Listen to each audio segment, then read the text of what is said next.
Bonsoir et heureux de vous retrouver pour ce nouveau 7-8 invité. Ce soir, vous entendrez Philippe Briot, maire et conseiller départemental du Chesnay. Il a quitté vendredi 14 octobre le groupe majoritaire du conseil départemental des Yvelines. Il nous explique pourquoi. Vous entendrez aussi Jean-Claude Fausse, l'un des membres du bureau de l'association de la Dame Noire. Il nous parlera du prochain tournoi à Montigny-le-Bretonneux qui se déroulera du 22 au 30 octobre prochain. On débute ce 7-8 invité avec de la politique. Le maire et conseiller départemental du Chesnay, Philippe Briot, a quitté vendredi 14 octobre le groupe majoritaire du conseil départemental. Nous sommes allés à sa rencontre pour en savoir un peu plus. Donc bonjour Monsieur Briot. Bonjour. Alors vous avez quitté lors du conseil départemental le groupe majoritaire. J'aimerais savoir pourquoi. Alors, parce que d'abord ce groupe s'appelle Ensemble pour les Yvelines. Et il y a une semaine, le président nous a indiqué accélérer le processus de fusion entre le 78 et le 92. Donc ça veut dire que le département des Yvelines, quelque part, ne va plus exister. Donc comment pourrais-je faire partie d'un groupe qui s'appelle Ensemble pour les Yvelines si nous ne sommes plus Ensemble pour les Yvelines? Moi, je reste pour les Yvelines et je trouve qu'aujourd'hui, le groupe n'est plus Ensemble pour les Yvelines. C'est le premier motif. Le deuxième étant? Alors le deuxième, c'est pourquoi je suis contre la fusion du 78 et du 92. C'est parce que nous avons été élus en mars 2015 avec un programme et avec une identité qui s'appelle les Yvelines. Je trouve que vis-à-vis des électeurs, on ne peut pas prendre une décision seule, juste les élus, sans d'abord voir le retour que peut avoir l'auscultation en tant que médecin de nos habitants et de nos élus locaux. Vous n'avez pas été consulté sur la question? Non, non. C'est-à-dire que c'est une décision qui a été prise entre les deux présidents, qui nous ont été présentés il y a un peu plus de 6 mois comme un outil de collaboration et de mutualisation, ce qui me paraissait tout à fait intéressant, de pouvoir faire une économie et de pouvoir mutualiser des moyens.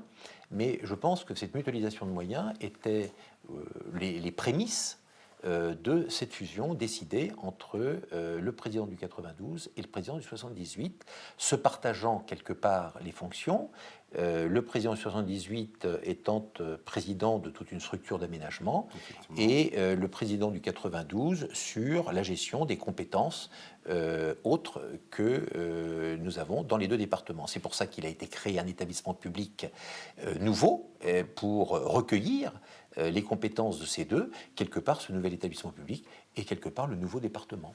D'accord. Mais qu'est-ce qui vous fait peur dans ce rapprochement? On a beaucoup à y perdre, nous, habitants des Yvelines? Alors, d'abord, avant d'avoir peur, j'ai jamais trop la notion de peur.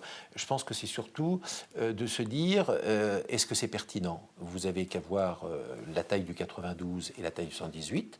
On est deux départements complètement différents. On est géographiquement parlant complètement à l'opposé. Et la première décision qui a été prise vendredi, c'était le transfert de la direction des routes.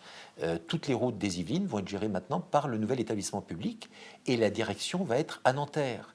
Donc quand je vois que le 92 découvre le principe des paysans du 78 qui déneigent, c'est vrai que je ne vois pas très bien les tracteurs aller déneiger le 92.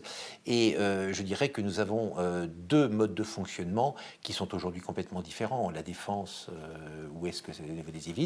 Donc on pourrait dire les différences sont des complémentarités.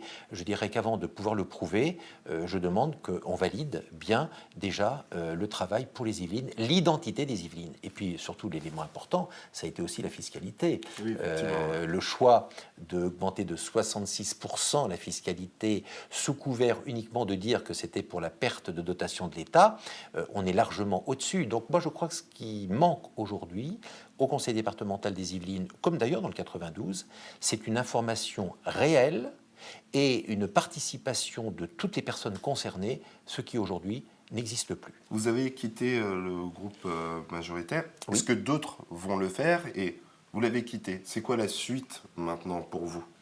La suite, pour moi, elle ne change pas, c'est-à-dire d'être sur le terrain à chaque fois que je peux en avoir l'occasion au niveau du département pour défendre des demandes, mais par exemple aussi sur les délégations que je peux avoir dans les différents établissements de santé, en tant que médecin, en tant que référence sur les phénomènes de santé, sur tout ce qui est le médico-sanitaire, hein, tout le médico-social, c'est quand même la compétence du département.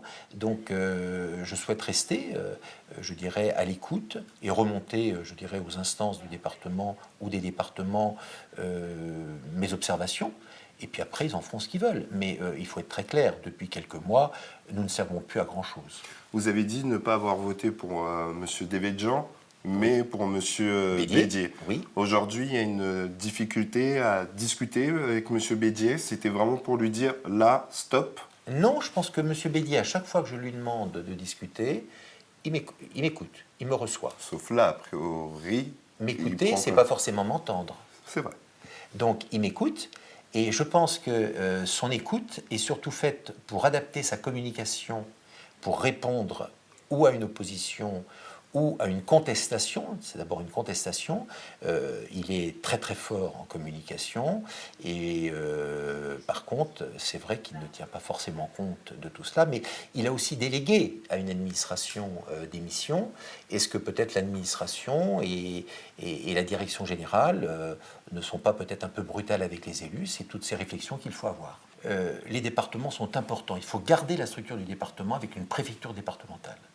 Je pense que les conseils départementaux devraient disparaître et donner à profit les intercommunalités. Par exemple, le 78, Interco, Versailles, Saint-Quentin, Rambouillet, Mantes, Saint-Germain. Et donner la compétence économique à la région, comme c'était prévu, et puis peut-être les collèges aussi à la région, il faut voir, et puis tout le social aux intercommunalités. On veut faire des économies de fonctionnaires, eh bien supprimons des couches, car il y en a une de trop entre l'intercommunalité et le conseil départemental. Peut-être que M. Bédier, le sachant et le pensant, prépare peut-être aussi l'avenir. D'autres maires, peut-être, pensent à démissionner. Vous allez créer une sorte d'opposition? Non, je ne pense pas. Je pense que beaucoup d'élus du département sont très ennuyés.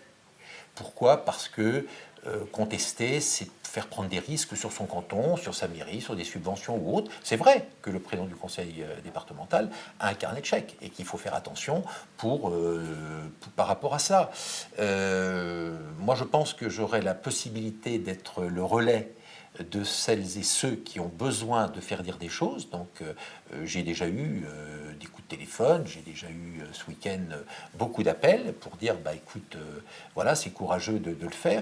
Je ne le fais pas par rapport à moi-même, hein. Je dirais que j'ai suffisamment d'expérience politique et d'ancienneté en politique pour se dire que la peur n'est pas une bonne chose pour le moyen terme et qu'il faut toujours anticiper l'avenir. Voilà. Et je pense que c'est pour cela que je le fais, et par loyauté vis-à-vis du président du conseil départemental des Yvelines, et loyauté par rapport aux électeurs qui m'ont élu pour les Yvelines et pour un programme. Et pour finir, c'est quoi la suite? La suite... Parce que vous avez démissionné maintenant, quelle est la prochaine action? Eh bien, mon action sera continue pour empêcher toute fusion entre le 92 et le 78. Mon action sera permanente et amplifiée. Toutes les délibérations qui auront rapport avec ça, je voterai contre, et je pense même que je vais essayer de lier un relais avec la population locale et les élus locaux des Yvelines pour leur dire que voilà ce qui se passe et qu'il faut qu'ils soient très force de proposition auprès du président pour lui dire stop. Eh bien, je vous remercie, Monsieur Philippe Bray. Je vous en prie. Et on passe maintenant aux échecs. Du 22 au 30 octobre à Montigny-le-Bretonneux, un tournoi d'échecs est organisé par l'association de la Dame Noire de la ville. C'est une association de la ville. C'est un tournoi immanquable et surtout accessible à tous. Écoutez les propos de Jean-Claude Fausse, membre du bureau de l'association, au micro de Nicolas Kirilovitz. C'est ce qu'on appelle un tournoi à normes, c'est-à-dire que pour les maîtres, pour qu'ils passent au grade supérieur, c'est-à-dire maître international ou grand maître, ils doivent réaliser des normes en jouant contre différentes nationalités, 5. C'est pour ça qu'on fait un tournoi de maîtres dans lesquels il y a plusieurs nationalités. On a un Azerbaïdjanais, un Bulgare, un Grec, un Marocain et des Français. Et les jeunes Français, s'ils font un bon résultat, ils feront une norme qui sera enregistrée et cataloguée. Donc une norme, ça permet ensuite, quand on cumule les normes, de devenir maître, et maître, c'est un grade. De devenir grand maître international ou maître international. Pour l'instant, ceux qui sont maîtres simplement, s'ils font cette norme, s'ils ont un très bon résultat, c'est compliqué à expliquer, ayant joué contre 5 nationalités, auront une norme, et quand ils en ont 3, ils pourront devenir maître international ou plus. Le tournoi compte aussi un tournoi pour les gens qui ne sont pas maîtres, pour tout le monde, vous, si vous voulez jouer aussi. Et par contre, ce tournoi, c'est la 15e édition, effectivement. Donc tout le monde peut venir participer à ce Si tournoi. vous avez une licence, vous pouvez venir participer. Pour ceux qui concourent à des choses sérieuses pour ce tournoi, racontez-nous comment on prépare un tel tournoi. C'est comme n'importe quel sport, il faut s'entraîner des semaines, des mois à l'avance. Est-ce que vous pouvez nous expliquer ça? C'est vrai qu'on ne connaît pas forcément l'univers du monde le monde des échecs. Le monde des échecs, c'est très simple. À chacun de s'entraîner selon son niveau, de s'entraîner un petit peu tous les jours. Mais un joueur faible comme moi, je m'entraîne de temps en temps et quand j'ai le temps. Mais c'est vrai que les grands maîtres, eux, s'entraînent tous les jours. C'est fait pour tout le monde, j'insiste là-dessus, notamment auprès des parents, s'il y en a qui nous écoutent, inscrivez vos enfants aux échecs. C'est fait pour tout le monde, chacun pourra jouer de façon très intéressante en fonction de ce niveau. Il ne faut pas oublier que c'est un jeu avant toute chose. Alors les enfants, au départ, avant de se concentrer et tout, ils font ce qu'on appelle des parties rapides. Eux, ils jouent à toute vitesse et le but, c'est de gagner des pions contre l'autre gamin et tout. Ils s'amusent. Et petit à petit, en acquérant de la maturité, eh bien, ils prendront plus de temps et joueront de mieux en mieux. Donc on peut acquérir de la maturité et puis on peut apprendre aussi la patience avec les échecs. Voilà, exactement. Et le raisonnement. Quelques informations sur le tournoi qui va débuter le 22 octobre. On peut éventuellement venir regarder. C'est un sport qui se regarde, les échecs, ou alors c'est que pour les pratiquants là? Alors ça se regarde, je vous invite à venir regarder. Si vous connaissez un petit peu les règles, vous pourrez voir. Bon, c'est pas aussi spectaculaire qu'un match de foot, c'est clair, mais vous pouvez venir regarder. Par contre, il ne faut pas faire de bruit pour ne pas déranger les gens qui se concentrent. C'est la fin de ce 7-8 invité. Merci de nous avoir suivis et surtout, bonne soirée à vous.